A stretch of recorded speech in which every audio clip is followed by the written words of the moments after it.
முல்லைப் பெரியாறு அணை உடைந்தால் யார் பொறுப்பேற்பார் என்ற மத்திய அமைச்சர் சுரேஷ் கோபியின் பேச்சு பீதியை ஏற்படுத்தியுள்ளது. முல்லைப் பெரியாறு அணை பாதுகாப்பாக உள்ளது என்று பல சந்தர்ப்பங்களில் நீதிமன்றம் தெரிவித்துள்ளது. சமீபத்தில் கேரள அமைச்சர் அகஸ்டினும் முல்லைப் பெரியாறு அணைக்கு எந்த ஆபத்தும் இல்லை, அணை ஆபத்தில் இருக்கிறது, உடைய போகிறது என வதந்திகளை பரப்புவது தவறு என கூறியிருந்தார்.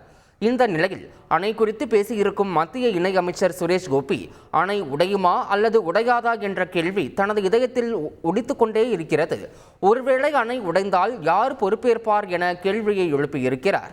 நீதிமன்றங்கள் பொறுப்பை ஏற்றுக்கொள்ளுமா என கேள்வியை எழுப்பியிருக்கும் சுரேஷ் கோபி, நீதிமன்றங்களில் உத்தரவை பெற்று வருபவர்கள் அணை தொடர்பாக தற்போதைய நிலையை தொடர வேண்டும் என முடிவை தெரிவிப்பார்களா என கேள்வி எழுப்பியுள்ளார்.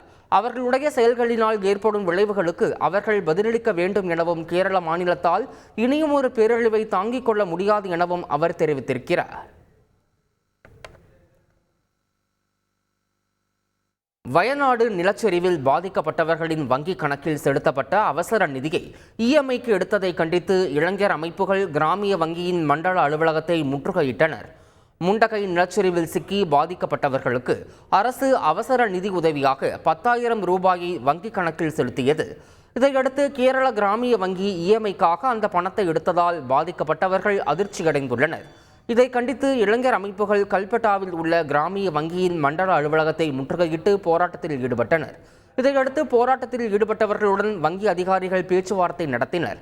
அந்த தொகையை திருப்பித் தர வங்கி முடிவு செய்து தற்போது 3 பேருக்கு பணம் திருப்பி அளிக்கப்பட்டுள்ளது.